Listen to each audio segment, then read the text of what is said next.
그래서 이 유대파 기독교인들이 율법의 행위로 구원을 받는다. 율법의 행위의 그 핵심이 뭔가? 율법의 행위를 꼭 해야 구원을 받는다. 예수님을 믿는 것 믿어야 되지만 그 믿는 것에 그쳐서는 안 되고 반드시 율법의 행위를 해야 된다. 그 율법의 행위의 핵심이 뭔가 하면 첫 번째가 할례라는 것입니다. 할례라는 것은 제일 먼저 나오는 것이 창세기 17장에 보면 하나님이 아브라함, 이 인류 역사상 처음으로 믿음의 조건을 세워서 하나님과 교통한 아브라함, 이 아브라함과 함께 언약을 맺습니다. 약속을 합니다. 계약을 맺습니다. 그 언약의 표징으로 할례를 행하라 이렇게 합니다. 자, 어떤 약속이고 계약이냐면은 하나님은 이 하나님의 백성들을 내가 지키고 보호해 주겠다. 나는 지키고 보호해 주겠다. 그럼 너는 뭘 해야 되냐? 너희는 뭘 해야 되냐? 나를 믿고 섬기고 따르고 경배하라 이겁니다. 이런 어떤 이 계약 관계, 이것이 언약이거든요. 그래서 이 아브라함과 자손과 그 종들과 이방 족속들까지도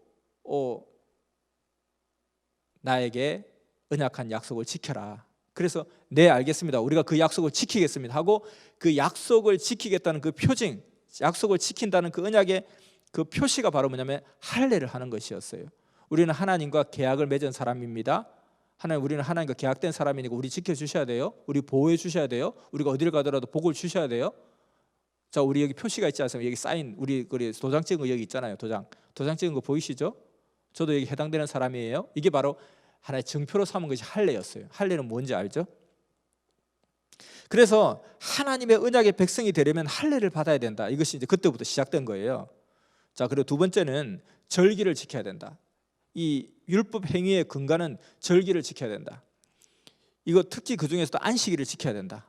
이것이었고요. 세 번째는 음식을 아무거나 먹으면 안 된다. 이게 뭐냐면은 하나님의 정한 음식을 먹어야 된다. 이 정결법, 정결해야 된다. 뭐 비늘이 있는 것을 먹으면 안 된다. 비늘 있는 거 그러면 이제 오늘날로 치면 회, 생선 당연하고요. 여기 유명한 추어탕, 장어 이런 것도 안 된다는 거예요. 그걸 먹으면 큰일 난다. 절대 먹어서는 안 된다. 그리고 발이 갈라진 거, 돼지라든지 족발 이런 거 있잖아요. 발이 갈라져 있잖아요. 먹으면 안 된다 이거예요. 이런 것들이 이제 보통 이제 1, 2, 3인데 그 중에 특히 이 할례에 대해서 굉장히 민감했다는 겁니다. 아브라함 때 할례의 법을 받았다 했는데 그 이후에 출애굽기 12장에 보면 이 할례를 받아야만 유월절 절기에 참여할 수 있다고까지 하고 할례를 받아야지만이 하나님 주관권에 들어올 수 있고 이것은 이민족도 타민족도 역시 마찬가지다 했습니다. 그러한 것을 주장하면서 우리의 조상 아브라함도 할례를 받았기 때문에 할례를 받아야 우리 하나님의 선택된 이 민족이 될 수 있다. 결국 그 율법의 행위를 지키라는 것은 유대민족화되라는 거예요.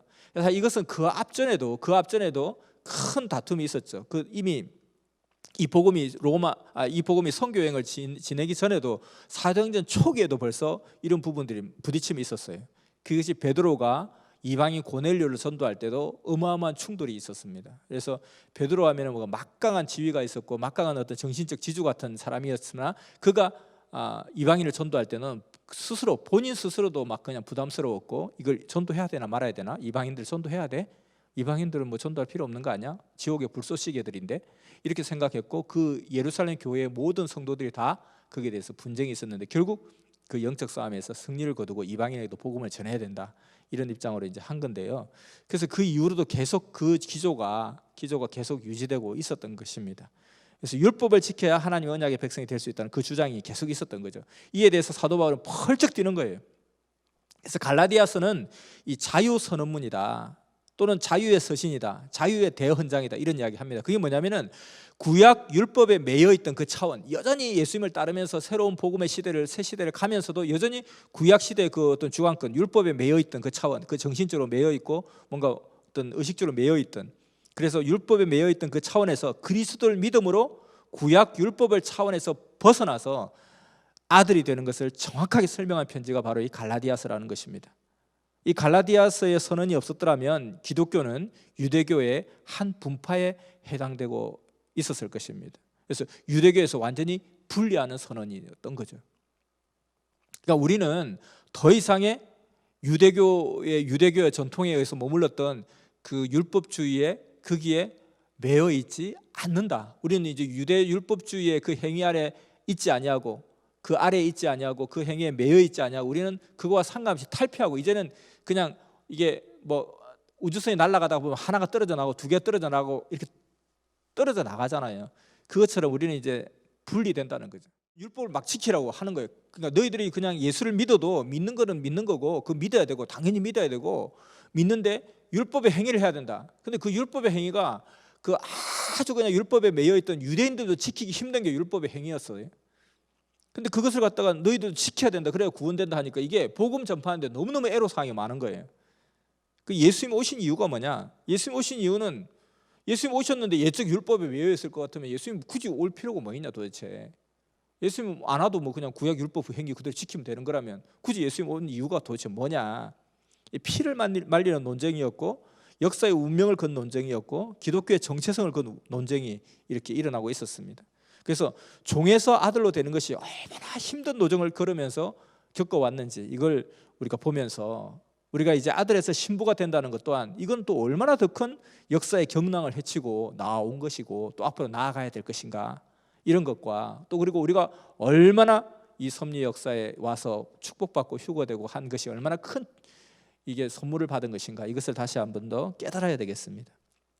자, 아브라함과 하나님이 언약을 맺고 그 언약을 새로 또 갱신한 것이 모세가 시내산에서 새로운 언약을 또 체결합니다.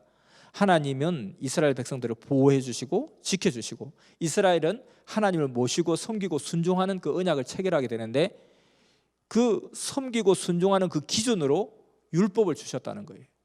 그러니까 우리는 하나님을 섬기고 순종합니다. 그걸 어떻게 하면 섬기고 순종하는 것이냐? 그래서 그 기준 되는 그 지침이 바로 율법이었다는 거죠. 율법은 이후로 가면서 613가지로 세분화됩니다. 이것을 압축하면 10계명이 나오는 거죠. 이 10계명, 이 이스라엘은 이 율법을 지킴으로써 하나님과의 약속을 지키는 것이 되는 것이고 하나님은 또 하나님의 우리 이스라엘 백성들을 향한 약속 보호하시고 지켜주시는 그 약속을 계속 유지가 되는 거죠. 한쪽에서 약속을 깨면 약속 파기가 되는 거잖아요. 그래서 율법이 굉장히 중요한 의미가 있었던 거죠. 그래서 모세 이후로 계속해서 모세율법이 나온 것이고 십계명에서부터 이걸 자꾸 또 세분화하면서 613가지까지 율법이 많아지게 되었습니다. 그런데 이제 히브리파 그리스도인들은 그 주장은 자 예수님이 오셔서 또 새로운 언약을 지금 체결하는 거잖아요. 이제 모세의 그 약속이 이제는 다시 또 새로운 계약, 새 언약, 새 계약을 하게 된 겁니다. 근데 하나님은 교회를 지켜주시고 교회는 하나님을 섬기는 언약을 체결해야 되는데 이 체결하는 데 있어서 그 약속을 지키는 그 의미에 예수님을 하나님의 아들로 믿는 것과 그리고 율법을 지켜야 된다는 것이 포함된다는 거예요. 근데 바울은 그게 아니다. 왜 그것이 포함되느냐? 그것은 이미 없다. 그것은 약속에 들어가지 않는다. 이 주장이었고요. 그러니까 너희들은 율법을 제대로 지켰냐? 그 613가지에 되는 율법을 지켰냐? 율법이 어렵다 할 자가 과연 누가 있느냐? 그것이 가능하냐? 그러니까 사실은 율법을 지키기 힘든 거죠. 그래서 유대인들은 항상 율법을 사실은 범할 수밖에 없는 그런 율법들이죠. 사람이 살아가다 보면 율법을 범할 수밖에 없는 상황들이 허다하게 있는 거죠. 그래서 율법을 범합니다. 그러면 이제 이게 죄를 지은 거잖아요. 그럼 그 죄를 사함 받아야 되잖아요. 그 사함을 받기 위해서 뭐냐면 동물을 바칩니다. 그것이 제사죠, 제사. 태워 바치고 뭐 잡아 피 흘려 바치고 여러 형태로 번제 뭐 화목제 바치잖아요.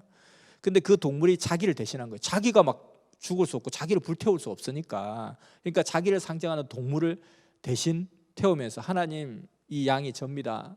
제가 이렇게 정말 회개합니다. 용서 받아주세요. 하면 하나님이 흠양하시고 그걸 갖다가 다시 용서를 받는 거죠. 죗값을 치렀으니까 동물을 대속해서 용서를 받고 다시금 하나님의 은혜 안에 다시 들어오는 거예요. 그런데 그렇게 하면 또 죄를 짓잖아요. 그럼 또 양을 잡고 다 잡아야 돼요. 이것이 계속해서 반복된다는 겁니다.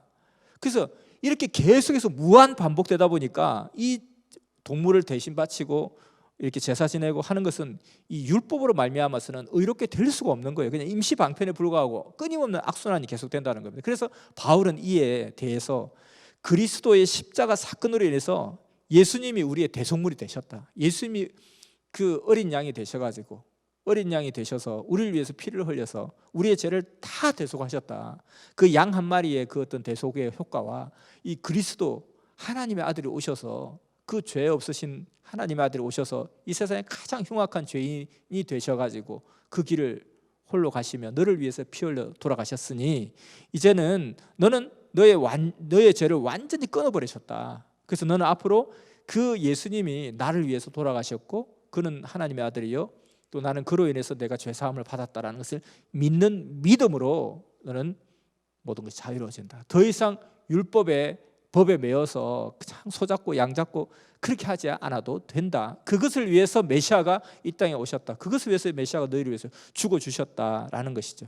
그래서 예수님이 십자가에 돌아가신 거다. 메시아인데 왜 그렇게 돌아가셨냐 그렇게 너희들이 말한다 하지만 그것 때문에 그것 하려고 돌아가 주신 거다 이렇게 이야기한 거죠. 그래서 예수님을 믿음으로 어렵게 되고 믿음으로 죄사함을 받는 것이고 믿음으로 율법 아래 이제 더 이상 있지 않아도 된다라고 바울은 그렇게 가르친 거예요. 그런데 유대파 기독교인들이 이렇게 또 막 치고 들어온 거예요. 사람들이 헷갈려 하는 거예요.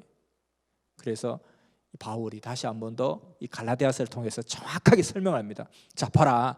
율법은 그때 당시에는 필요했던 법이었고 그때 해당되는 하나님의 절대적인 법이었다. 인정한다. 그러니까 율법은 다만 그리스도가 오기 전에 더 악해지지 않도록 더 나빠지지 않도록 지탱해주는 그런 역할을 했던 것이다. 그것으로 족한 것이다.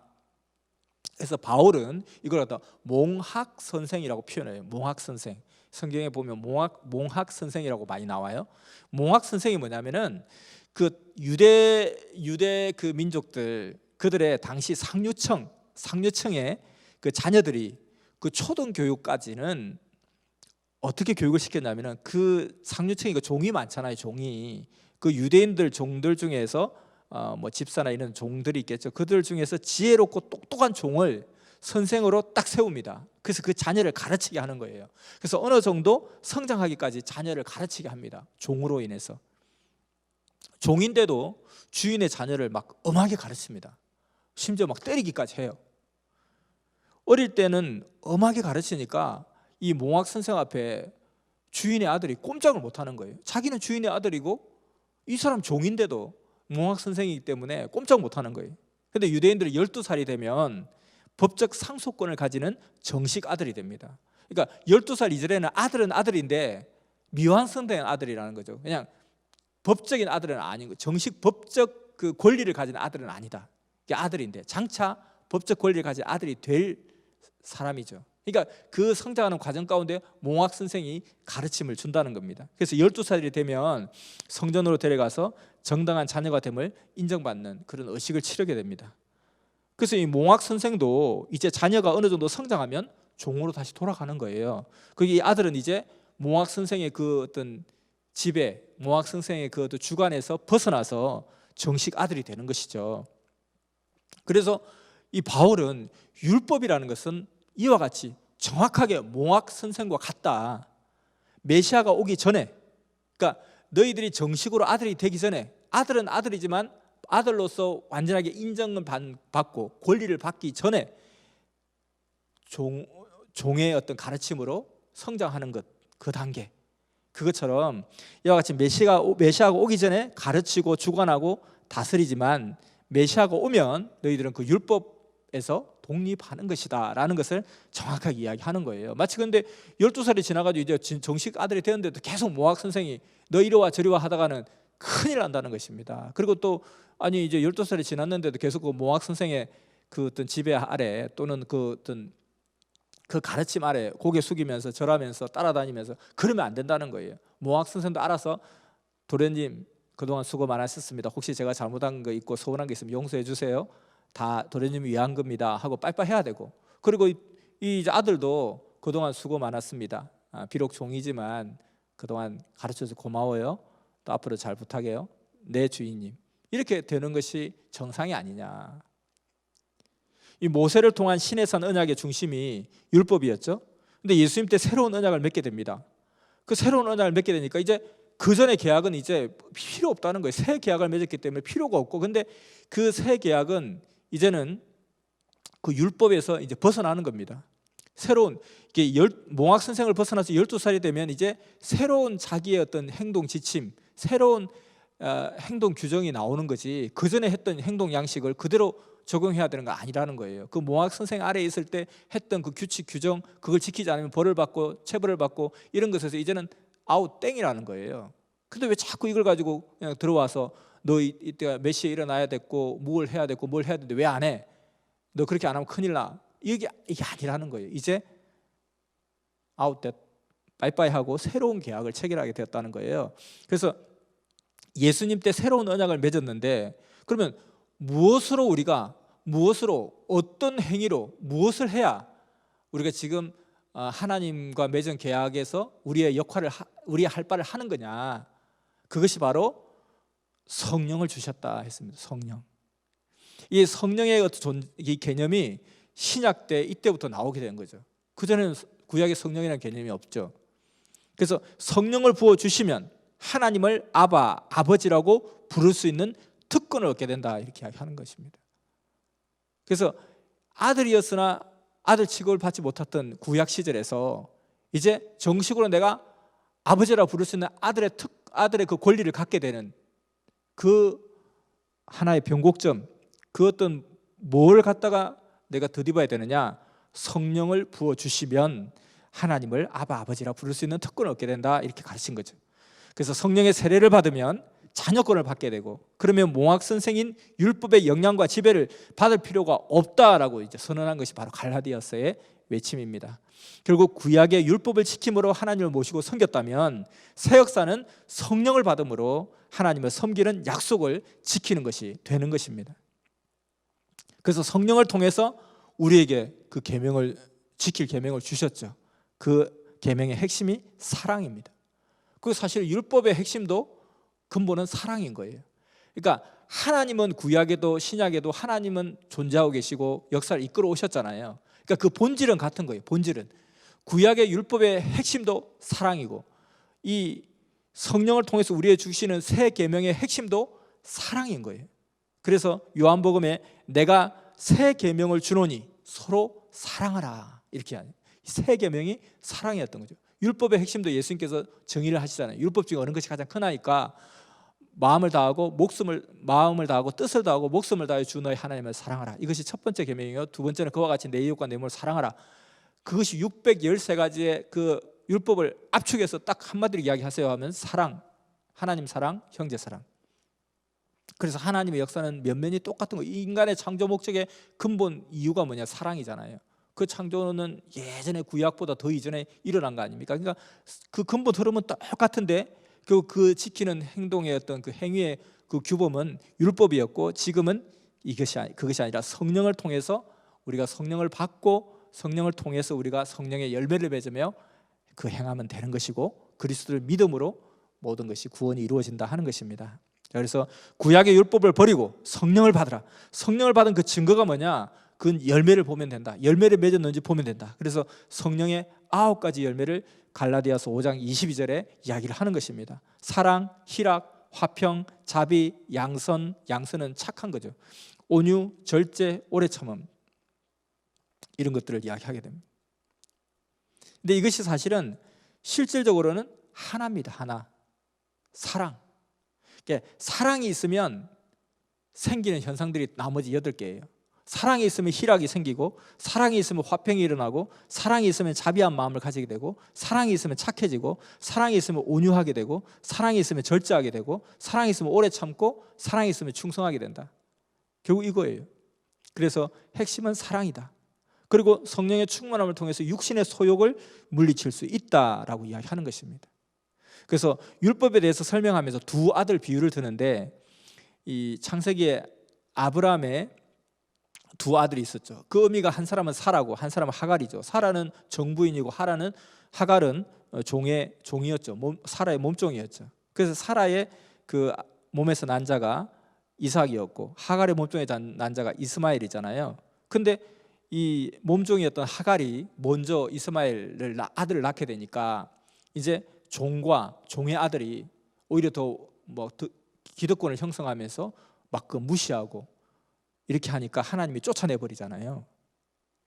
그래서 이와 같이 예수님을 믿음으로 약속의 자녀들이 되었다. 너희는 이삭처럼 약속의 자녀들이 되었다. 그래서 이와 같이 하늘의 예루살렘에 거하는 자들이 되었는데 왜 다른 복음을 들음으로 종의 율법의 세계로 다시 돌아가려고 하느냐. 어리석다 하고 책망을 하고 그냥 울분을 토로한 것입니다. 그래서 율법의 아래에 매여 있는 종의 차원에서 벗어나야 된다는 것입니다. 예수님이 주신 자유를 받아야 된다는 것입니다. 그 새로운 언약 안에 들어가면 유대인이나 이방인이나 자유인이나 종이나 남자나 여자나 그리스도의 주관권 안에 들어가면 모두 자녀의 권세를 받게 된다. 믿음으로. 그리스도를 옷 입게 되면, 그리스도 안에 들어가면 그리스도인으로서 축복을 받게 된다. 그래서 그리스도를 옷 입듯이 하라라고 가르치는 거죠. 그런데 선생님은 그리스도를 팬티 입듯이 하라 그렇게까지 이야기하죠. 왜냐하면 겉옷은 방에 들어가면 벗잖아요. 예. 근데 속옷은 방에 가도 안 벗잖아요. 물론 노팬티 체질도 있겠지만은 그래도 이제 방에 들어가도 겉옷은 벗지만 속옷은 벗지 않고 항상 언제나 입고 있지 않느냐. 그래서 이 시대는 차원을 더 높여서 그리스도를 옷 입듯이 하는 차원이 아니라 그리스도를 속옷 입듯이 팬티 입듯이 하라 그렇게까지도 말씀을 하셨죠. 또 차원이 더 높으니까. 그래서 옷을 입는다는 그 안에 들어간다는 거예요. 그래서 이 갈라디아서는 종에서 아들로 전환하는 해방 선언서와 같다. 그것이 얼마나 귀한 것인지를 알려주는 것입니다. 이 시대도 우리가 자녀권에서 신부권으로 또 올라가는 것은 또 얼마나 귀하고 큰지를 우리가 깨달아야 된다는 것입니다. 구약은 율법의 테두리에서 벗어나지 못했어요. 그리고 그 구약의 그 율법의 테두리를 계속해서 새로운 역사에서도 주장하는 사람들, 그 틀을 벗어나지 못하고 새 역사에 왔지만 그 틀을 벗어나지 못하는 사람이 그때 당시에 이런 문제를 일으키게 된 겁니다. 신약은 십자가의 테두리를 벗어나지 못합니다. 구약이 율법의 테두리를 벗어나지 못했다면 신약은 십자가의 테두리를 벗어나지 못하는 거예요. 그 십자가의 사랑과 희생, 이것이 2000년 역사의 근간을 이루었다는 거죠. 그래서 어느 누구도 거기서 벗어나지 못한다는 겁니다. 그래서 여기에서 벗어나서 새 복음을 전한 분이 선생님이라는 거죠. 그래서 오히려 2000년 섭리역 신약 역사의 핵심이었던 그 십자가, 거룩한 그 십자가를 선생님은 오히려 예수님 그 십자가에서 이제 좀 내려오세요. 그 힘든 자리에서 2000년 동안 매달려가지고 그것도 그냥 품은 다 헐벗었잖아요. 벌거벗고 그냥 속옷만 하나 걸쳐 입으시고 거기서 너무 힘들게 피 흘리면서 머리에 가시가 안 쓰고 2000년 동안 거기에 매달려서 있었지 않습니까? 사람들은 거룩거룩 하다면서 거기다 금치를 해놓고 막 영광 올린다 하지만 그 십자가에 매달려 예수님을 내려놓기를 원했던 사람, 내려오시라고 아무도 그 이야기를 못했다는 것입니다. 2000년 동안 매달려 있었으니 얼마나 힘드시냐고, 이제는 그만 내려오시라고. 이렇게 인류 역사의 새로운 복음을 전하신 분이 선생님이고 이 섭리 역사입니다. 그 근본을 정확하게 알고 그 심정을 알아들인 것이 이 시대의 역사고 이 시대 보낸 자의 심정입니다. 영광의 주의 길을 가야 되는데 그 고난의 길을 가야만 했던 그 가슴 아픔을 뼈저리게 느끼면서 그 마음을 위로해드리고 안아드린 사랑의 역사가 이 섭리 역사입니다. 완전 일체의 사랑, 심정과 사랑으로 성약 복음을 받게 된 것이 이 섭리 역사, 사랑의 역사입니다. 메시아를 맞지 못한 것은, 그 시대가 메시아를 맞지 못한 것은 상대적인 예정이지 원래부터 예수님이 절대 예정으로 그렇게 버림받고 외면당하고 고통받고 짓밟히면서 피 흘려서 돌아가시는 것이 원래 뜻이 아니었다는 것입니다. 그것을 알아들이고, 그러나 바울은 그런 상황 속에서 이제 그냥 완전히 그냥 사이비 이단의 교주로서 죽임을 당한 그 예수님을 메시아로 완전히 믿게 하기 위해서 그는 결국 선택적 교리를 썼던 거죠. 결국은 변정법을 쓴 겁니다. 예수님이 이렇게 돌아가셨잖아. 돌아가셨기 때문에 메시아가 맞아. 이미 그렇게 돌아가신 것은 사실이니까. 그 전에 사실은 뜻을 돌이켰으면 훨씬 좋았지만 제자들도 거기에서 그것을 발판이 되지 못해서 예수님 결국은 죽음의 길을 가셨고, 죽음의 길을 간 이 상황이 끝난 상황에서는 이제 다시금 반전을 일으켜야 되기 때문에 고난의 줄을 설파할 수밖에 없었던 것이죠. 근데 그것이 그 시대에 예수님의 그 복음을 확 자리 잡게 한 계기는 되었고 너무너무 대단한 역사를 이루었죠, 바울이. 그렇지만 그것이 2000년이 오면서 이제 그것이 굳어져서 사람들이 이제 어렵것 그렇게 생각하는 거예요. 그래서 여기에서 벗어나야 됐다. 근데 누구도 그 테두리를 감히 벗어날 수가 없었죠. 근데 거기에서 처음으로 그 심정을 알아들인 것이 이 섭리 역사고 선생님의 심정과 사랑이었습니다. 그래서 창조 목적의 근본은 사랑이고 그 모든 것을 완성시키는 것은 또한 휴거고, 사랑 때문에 타락이 일어났고 사랑으로 다시 회복되는 것이고, 이 사랑의 역사, 하나님의 역사는 사랑의 역사, 인간을 창조한 그 근본 목적도 사랑 때문에 창조하신 것이죠. 그래서 이 성약의 이 위대한 복음, 신약이 2000년을 넘어서서 주를 뜨겁게 사랑하면서 사랑일체 심정일체 되는 그런 역사, 사랑의 차원을 더 높이는 그런 역사. 그래서 아들이 부모를 생각하는 것보다 더 깊은 차원의 신부가 신랑을 사랑하는 그 역사로 더 차원을 높여야 되는 이 시대가 되었다는 것입니다. 신약 2000년의 역사는 어린 자녀, 철부지 자녀의 입장이라는 거예요. 하나님이 보실 때 너무 예쁘고 귀엽고 너무너무 막 사랑스러운 내 새끼지만 자녀 입장에서 너무 철부지기 어린아이와 같은 그런 자녀의 입장이었습니다. 근데 이제 그 역사를 지나면서 성장해서 이제는 우리가 주의 심정을 알고 주와 함께 의논하며 주의 십자가를 같이 지고 가는 그 역사가 신약엔 되지 못했던 것이죠. 우리는 신부의 입장에서, 동등권의 입장에서 같이 의논하고 같이 뜻을 이루어가고, 그날에는 신부가 신랑을 안으리라. 늘 그냥 철부지 아이한테는 엄마가 주고 모든 걸 다 주고도 마지막 그 피 한 방울까지 다 주는 그런 역사가 신약의 역사였다면, 이제 성약의 역사는 차원이 다른 역사라는 것입니다. 그래서 이 신약 역사는 정말 이 2000년 역사는 십자가 틀 안에서 그것을 벗어나지 못했기 때문에 초상집 역사였어요. 그래서 교회는 경건한 곳이고 함부로 웃어도 안 될 것 같은 경건하고 거룩한 분위기. 그 유럽의 성당을 한번 보세요.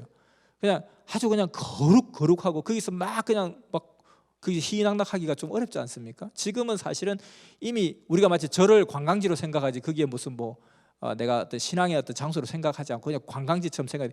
막 유럽의 성당들이 전부 관광지가 되어 버렸지만, 그러나 예배 드릴 때, 미사 드릴 때 보면은 굉장히 거룩하고 음악도 굉장히 막 조용하고 막 굉장히 거룩하고 그런 분위기잖아요. 초상집 분위기, 엄숙하고 경건하고. 근데 새 역사는 잔치집 분위기죠. 분위기가 완전 다르잖아요. 이게 초상집 역사니까 경건하고 조용하고 이렇게 해야 되는 거죠. 그래서 설교 단상에 감히 누가 올라갈 수 있습니까? 아무도 못 올라가요. 저거 청소하는 것도 아주 선택받은 사람만 정성을 내서 청소하는 그런 곳이 되고, 근데 우리는 저 단상 위에서 춤추고 노래하고 하나님께 영광 돌리고 그렇게 했지 않습니까? 제가 이제 교회 다닐 때도 물론 좀 오래된 이야기지만, 그때도 보면 그냥 나와서 이렇게 막 그 가스펠송, CCM보다 그 이전에 그 가스펠송, 이런 건전한 복음송을 전할 때도 이렇게 우리 대학부나 이런 사람들 나와서 이렇게 율동만 조금만 해도 어디 말만한 처녀들이 교회에서 춤을 추냐고 막 이런 분위기였거든요. 그래서 이것은 바로 기독교 2000년 역사가 십자가 틀 안에서 벗어나지 못하고, 그래서 초상집 분위기로 왔던 그런 연유라는 것입니다. 하나님의 뜻을 이 땅 가운데 이루어가는 우리 성약 역사가 되어야 되고, 그리스도인이 아닌 섭리인으로서 사도요 신부가 되어서 그 할 바를 온전히 감당해 나가는 그런 우리가 되어야 되겠다는 것입니다. 성령을 받고 성령을 쫓아 행하는 이 시대가 되어야 된다는 것입니다. 주를 사랑해서 예배드리고, 사랑해서 새벽기도하고, 정말 사랑해서 깨달아서 기쁘고 감사하고 즐거워서 감격스러워서 주체할 수가 없어서, 그리고 차고 넘치는 사랑으로 행하는 이 섭리길이 되어야 된다는 것입니다. 갈라디아서를 통해서 종에서 아들로 해방하는 그 선언, 이 역사적인 선언이 없었더라면 정말 유대교의 한 분파가 되었을 그런 위기에 처할 수 있는 그런 아주 극적인 순간이었습니다. 그래서 갈라디아서 5장 18절에 너희가 만일 성령의 인도하시는 바가 되면 율법 아래에 있지 아니하리라, 이렇게 선언을 하게 되는 것입니다. 우리는 이 시대도 마찬가지, 우리는 철부지 아들에서 정말 주의 심정을 알고 사랑을 드리는 신부로 나아가는 그런 선언을 해야 되는 그런 입장에 있는 것입니다. 그래서 너희는 성령과 일체되어 성령과 동등권의 입장에서 성령과 너희가 서로 만족하게 행해야 하리라 하는 그런 선언을 우리 자기 자신에게 이 시대 앞에, 이 구역사 앞에 하면서 가야 되는 그런 역사입니다. 신약 복음의 핵심도 사랑, 성약 역사의 핵심도 사랑이죠. 근데 사랑의 차원이 더 높아지는 것입니다. 구약의 율법의 핵심도 사랑이었어요. 사랑의 차원을 더 높이는 것이죠. 성약 역사의 이 성령의 역사, 성령의 열매, 그 핵심 사랑. 그래서 정말 우리가 성령이 이제 신약 때처럼 임하는 차원이 아니라 성령이 임하는 차원이 신약의 차원이라면 성령을 쫓아서 성령과 일체되어서 신부가 신랑을 찾듯이 신부가 신랑을 포용하고 안아주듯이 그렇게 우리가 성령을 찾고 성령을 부르고 성령과 일체되어 성령을 안으면서 성령과 늘 의논하면서 그런 섭리 역사기를 가야 될 바로 이 시대인 것입니다. 새시대 성약 역사, 이 성령의 역사에 성령을 쫓아 행하는 우리가 되어야 되겠습니다. 이 시대에 갈라디아 선언을 우리가 새롭게 하는 그런 계기가 되면 좋을 것 같습니다.